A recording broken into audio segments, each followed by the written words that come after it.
Olá pessoal, tudo bem com vocês? Sejam todos bem-vindos à nossa sala virtual, sejam todos bem-vindos a mais um videoaula de História. Daremos sequência hoje ao assunto referente ao período entre guerras. Porém, mais especificamente, estaremos abordando a respeito do fascismo italiano. Mas antes de falarmos, de detalharmos, de caracterizarmos o fascismo italiano, falaremos a respeito das condições da Itália, condições estas que contribuíram para o surgimento e a ascensão do fascismo. Muito bem, a Itália, que havia participado da Primeira Guerra Mundial, tinha algo bem peculiar nessa sua participação. Que algo bem peculiar era este? Inicialmente, a Itália estava do lado da Tríplice Aliança, mas que depois ela teve que mudar de lado. Ou seja, a Itália, que havia permanecido ao lado da Tríplice Aliança, teve que participar, que mudar de lado, passando para o lado da Tríplice Entente, através de um acordo, de um tratado assinado entre ingleses e franceses. E nesse acordo, nesse tratado, para que a Itália mudasse de lado, foi prometido à Itália território. Entretanto, terminada a Primeira Guerra Mundial, os italianos estavam queixosos, porque esse acordo, esta promessa, não foi cumprida. Então, a Itália, além de estar vivendo um pós-Primeira Guerra Mundial, ou seja, uma crise econômica, a destruição da sua indústria, tentando se recuperar dos efeitos da Primeira Guerra Mundial, ainda estava se sentindo traída, já que ela também traiu a Tríplice Aliança, mas também estava se sentindo frustrada por, além de estar sofrendo o efeito da Primeira Guerra Mundial, a exemplo dos outros países, não estava sentindo envergonhada por ter mudado de lado e ainda assim não ter sido recompensada. Então, é nessas condições de crise econômica, de crise moral, de crise política, que algumas correntes políticas vão tentar se aproveitar desse caos, dessas condições, para dar uma resposta, isto é, uma solução para tirar a Itália da crise. E que grupos ou que correntes políticas eram estas? Uma de esquerda, representada pelos socialistas e pelos comunistas, e a outra de direita, mais conservadora. Nós temos que lembrar que após a Revolução Russa de 1917, o mundo não foi mais o mesmo.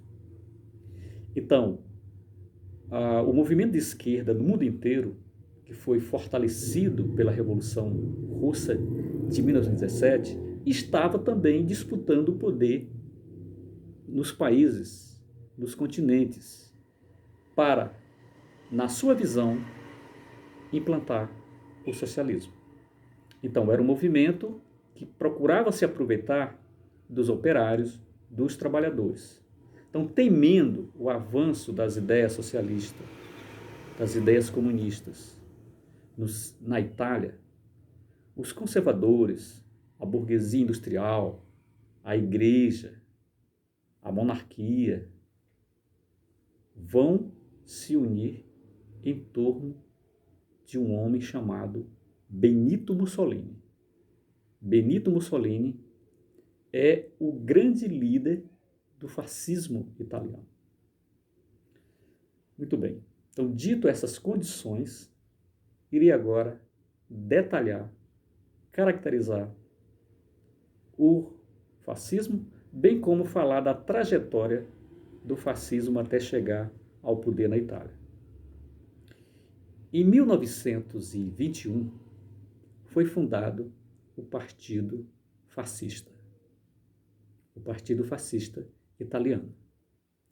A palavra fascismo vem de fácil ou feixe em italiano.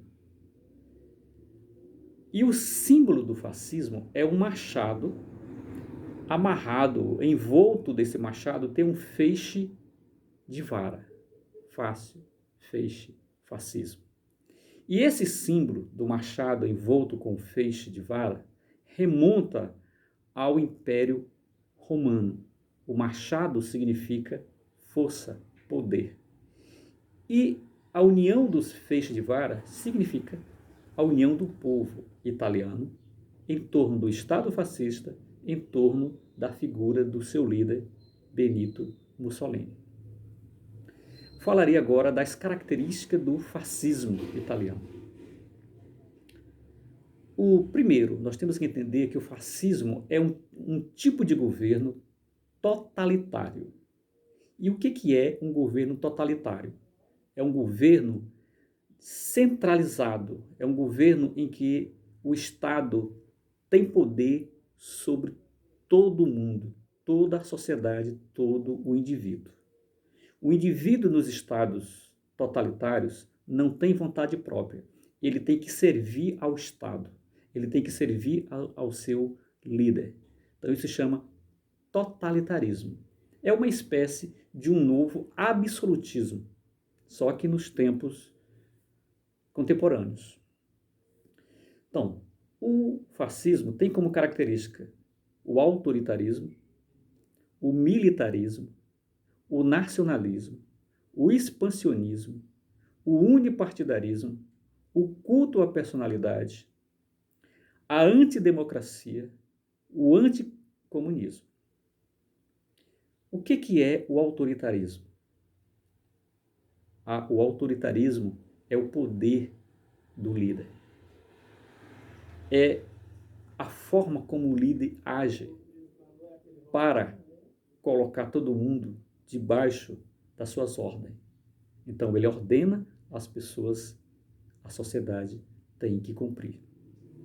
O militarismo é o desenvolvimento de armas, de estratégia, é tornar a sociedade militarizada, é apostar no militarismo como força e como salvação de uma nação.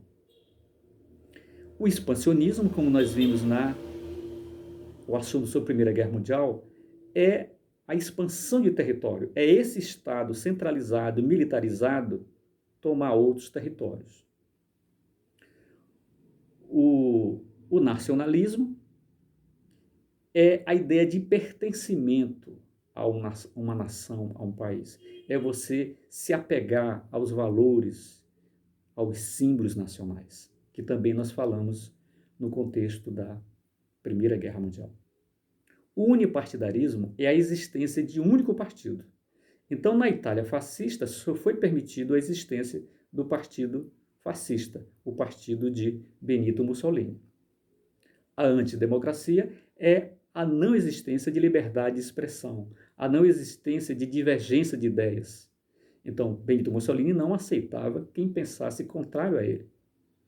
Tinha que só existir as ideias dele. Então, você tinha apenas que aplaudir. O culto à personalidade é um endeusamento do líder. O líder passava a ser uma espécie de Deus.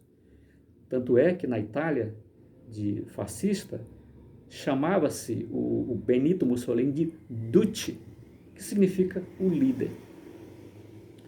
O anticomunismo é a perseguição às ideias de esquerda, é não aceitar a organização dos partidos socialistas, dos partidos de esquerda. Espero ter conseguido falar de todas as características. Muito bem, vamos falar agora da trajetória do fascismo até o poder. Em 1921, foi fundado o Partido Fascista. Era um partido que unia os conservadores, teve o apoio da alta burguesia. E esse partido ele surge também com formação de grupos de milícias. que eram chamados camisas negras, que era uma espécie de braço armado do Partido Fascista, que perseguia os opositores, batia, prendia e matava. Em 1922, acontece na Itália a Marcha sobre Roma. A Marcha sobre Roma é o evento, é o fato que vai marcar a ascensão de Benito Mussolini ao poder da Itália. A Itália era governada pelo rei Vito Emanuel III. Então, a Itália era governada pelo rei Vito Emanuel III. Então, em 1922, com a Marcha sobre Roma, onde milhares de fascistas vão à rua, isso vai provocar pressão no rei Vito Emanuel III. E nesse movimento, a Marcha sobre Roma, eles estavam pedindo, exigindo, reivindicando que o poder passasse para as mãos de Benito Mussolini. Pressionado, o rei Vito Emanuel III vai convidar Benito Mussolini para se tornar o primeiro-ministro da Itália.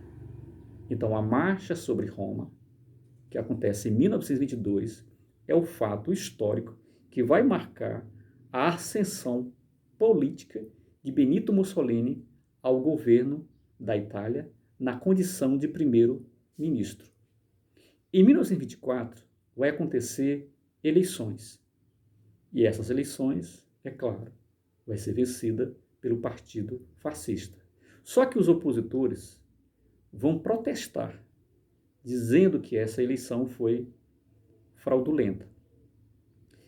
E, em resposta, Benito Mussolini, o fascismo, vai matar um líder opositor chamado Giacomo Matteotti, um socialista que se levantava contra a forma que as eleições foram realizadas. Eleições, segundo Giacomo Matteotti, tinham sido fraudadas. Então ele foi brutalmente assassinado. Então, após a eleição de 1924, o fascismo vai começar a endurecer, vai começar a perseguir, vai começar a mostrar as suas unhas, as suas garras. Em 1926, Mussolini sofre uma tentativa de assassinato e isso vai provocar mais endurecimento do fascismo. Em 1927 é assinado a Carta de Lavoro, ou Carta do Trabalho. É onde as leis trabalhistas italianas serão regulamentadas e é instalada o corporativismo. O corporativismo é uma das características do Estado fascista. O que significa? Que o patrão e o empregado, eles têm que dialogar, eles têm que se apaziguar, têm que conversar, têm que se entender. Não é como os comunistas e socialistas pregavam a luta de classe, que o empregado, o trabalhador tinha que fazer parte do sindicato, contrapondo as classes patronais. Então, chama-se corporativismo. E isso foi criado na Carta de Lavoro ou Carta de Trabalho, que é onde as leis trabalhistas italianas vão ser consolidadas. Os trabalhadores teriam que participar de organização desde que essas organizações fossem aceitas pelo Estado fascista. Ou seja, a partir daí, os trabalhadores perderam a autonomia, a liberdade de se filiar a um sindicato, de protestar, ou seja, de reivindicar algo que fosse contrário aos interesses do Estado fascista. Em 1929 é assinado o Tratado de Latrão. Esse Tratado de Latrão foi assinado entre o fascismo de Benito Mussolini e a Igreja Católica. Então, era uma aproximação, uma aliança, um acordo entre o fascismo e a Igreja Católica. Em torno desse tratado, ou uma resposta, ou uma consequência desse Tratado de Latrão, o território que corresponde ao Vaticano, é nesse momento que um território de Roma, um pequeno território, passa para a Igreja Católica, onde está instalado e construído o Vaticano, que é um país, o menor país do mundo, que está nas mãos da Igreja Católica. Então, é a partir do Tratado de Latrão que é construído, que é edificado o Vaticano. Então, essas terras passam para as mãos da Igreja Católica. E, em troca, a Igreja Católica vai, claro, proteger, abençoar os feitos do fascismo de Benito Mussolini. Então, lembrando que o fascismo nasce na Itália, é um governo totalitário, onde todos têm que estar conforme aos ideais do fascismo. Ou seja, você vai servir ao Estado, você vai servir ao seu líder. O outro aspecto também a ser enfatizado é que o fascismo italiano vai influenciar outros governos totalitários, como o nazismo na Alemanha. O nazismo, as ideias nazistas, ela é originária do fascismo. Então, o fascismo italiano vai dar origem ao nazismo na Alemanha, também vai acontecer em Portugal, vai acontecer também na Espanha, inclusive no Brasil, que a gente vai falar, quando nós estivermos falando da República, quando nós estivermos falando do governo de Getúlio Vargas, nós vamos voltar a falar da influência do fascismo no Brasil. Ok? Espero que vocês tenham entendido, espero que vocês tenham gostado. Lembrando que o que eu falei não é tudo. Tudo é você estudar, tudo é você pesquisar. O conhecimento, como eu tenho falado, não se deve economizar. Não se limite ao que eu falei. Pesquise, vá além. Quem ganha com isso é você. Um abraço e até a próxima aula. Tchau.